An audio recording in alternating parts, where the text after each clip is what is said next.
Hello friends, അപ്പോൾ നമ്മൾ കഴിഞ്ഞ വീഡിയോയിൽ നമ്മൾ പറഞ്ഞിട്ടുണ്ടായിരുന്നു 40ഓളം മുട്ട ഇൻക്യുബേറ്ററിലായിട്ട് അടവച്ചിട്ടുണ്ടായിരുന്നു. അതിൽ 13ഓളം മുട്ട കേട് വന്നിട്ടുണ്ടായിരുന്നു. പിന്നെ ഈ ഒരു അമ്മക്കോയ്ക്കായിട്ട് 7 മുട്ട വരെ വെച്ചിട്ടുണ്ടായിരുന്നു. അങ്ങനെ 20-ാം ദിവസമായപ്പോഴേക്കും ഇൻക്യുബേറ്ററിലെ കുഞ്ഞുങ്ങളായാലും അമ്മക്കോയുടെ കുഞ്ഞുങ്ങളായാലും വീടിന് കൊണ്ടുവന്നിരുന്നു.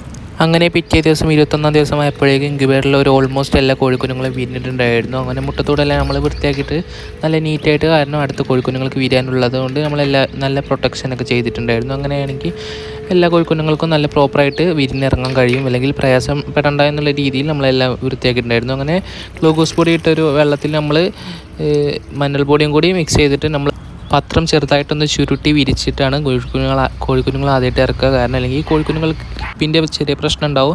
അങ്ങനെ നമ്മളൊരു ചെറിയ ബ്രൂഡർ സെറ്റാക്കി എല്ലാ കോഴിക്കുഞ്ഞുങ്ങളും ചൂട് കിട്ടാനായിട്ട് നമ്മൾ ബൾബിൻ്റെ താഴെ തന്നെ വന്ന് കിടക്കുന്നുണ്ട്. അപ്പോൾ ഇനി അവർക്കൊരു സങ്കടം ആവണ്ടല്ലോ എന്ന് വിചാരിച്ചിട്ട് മൊത്ത കോഴിക്കുഞ്ഞുങ്ങളെ നമ്മൾ അമ്മക്കോഴിക്ക് തന്നെയായിട്ട് ഇട്ട് കൊടുത്തിട്ടുണ്ട്.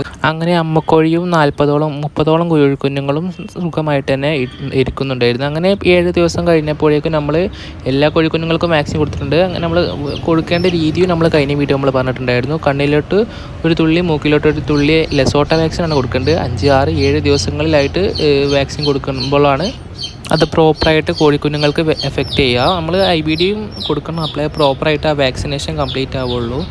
അങ്ങനെ നമ്മൾ എല്ലാ കോഴിക്കുഞ്ഞുങ്ങൾക്കും കൊടുത്തിട്ടുണ്ട്. ഇതങ്ങനെ ഇപ്പോൾ താൽക്കാലികമായിട്ട് നമ്മൾ ബോക്സിൽ നിന്ന് പുറത്തിറക്കിയിട്ടുണ്ടായിരുന്നു. അങ്ങനെ നമ്മൾ അന്ന് രാത്രി ആയപ്പോഴേക്കും നമ്മളെ 2 നെയ്ക്കഡിനൊക്കെ പിടയും നമ്മൾ ഒരു വീക്കിന് ശേഷം വെച്ചിട്ടുണ്ടായിരുന്നു. അതിൻ്റെ കോഴിക്കുഞ്ഞുങ്ങൾ വിരിഞ്ഞ് തുടങ്ങിയിട്ടുണ്ട്. അത് ഒരു വെള്ള നെയ്ക്കഡിനൊക്കും പിന്നെ ഒരു ചാര നെയ്ക്കഡിനൊക്കെ നമ്മൾ വെച്ചിട്ടുണ്ടായിരുന്നു. അങ്ങനെ ഓരോ കോഴിക്കുഞ്ഞുങ്ങൾ വിരിഞ്ഞിട്ട് തുടങ്ങിയിരുന്നു. നമ്മളൊരു ബോക്സിൽ ഇങ്ങനെ ഒരു ക്ലോത്ത് വെച്ചിട്ട് നമ്മൾ പുറത്തുള്ള കോഴിയെ അതിൻ്റെ കൂട്ടിൽ ചെറിയൊരു ഹോൾസൊക്കെ ഉണ്ട്. അപ്പോൾ ഇനി വെറുതെ കോഴിക്കുഞ്ഞുങ്ങൾ എന്തെങ്കിലും പാമ്പോ അതൊന്നും കടിക്കണ്ടല്ലോ എന്ന് വിചാരിച്ചിട്ട് നമ്മൾ ഇങ്ങനെ ഒരു ബോക്സിലിട്ട് ആക്കിയിട്ടുണ്ടായിരുന്നു.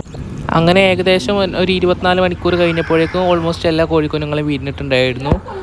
അങ്ങനെ നമ്മൾ ഈ ഒരു കോഴിക്കുഞ്ഞുങ്ങൾക്കാണെങ്കിൽ ഒരു 5 കോഴിക്കുഞ്ഞുങ്ങളായിരുന്നു. 2 നെയ്ക്കഡിനൊക്കെ, ഒരു ബ്ലാക്ക്, ഒരു വൈറ്റ്, പിന്നെ ഒരു 3 നെക്കുള്ളൊരു കോഴിക്കുഞ്ഞുങ്ങളായിട്ട് വിരിഞ്ഞിട്ടുണ്ടായിരുന്നു. നമ്മൾ ആദ്യമായിട്ട് എല്ലാ കോഴിക്കുഞ്ഞുങ്ങൾക്കും കൊടുക്കുന്നത് പോലെ പ്രീ സ്റ്റാർട്ടറും പിന്നെ മഞ്ഞൾപ്പൊടിയും ഗ്ലൂക്കോസ് വെള്ളം കൂടി കലക്കിയിട്ട് തന്നെയാണ് നമ്മൾ കൊടുത്തിട്ടുണ്ടായിരുന്നത്. ഇതിനൊരു 5 കോഴിക്കുഞ്ഞുങ്ങളും ഇതിനും എനിക്ക് തോന്നുന്നു ഒരു 7 8 കുഞ്ഞുങ്ങൾ വിരിഞ്ഞിട്ടുണ്ടായിരുന്നു. അങ്ങനെ മൊത്തം 13 കോഴിക്കുഞ്ഞുങ്ങളുണ്ടായിരുന്നു. ഇതിൻ്റെ അപ്ഡേറ്റ്സും ഇനി അറിയിക്കാം.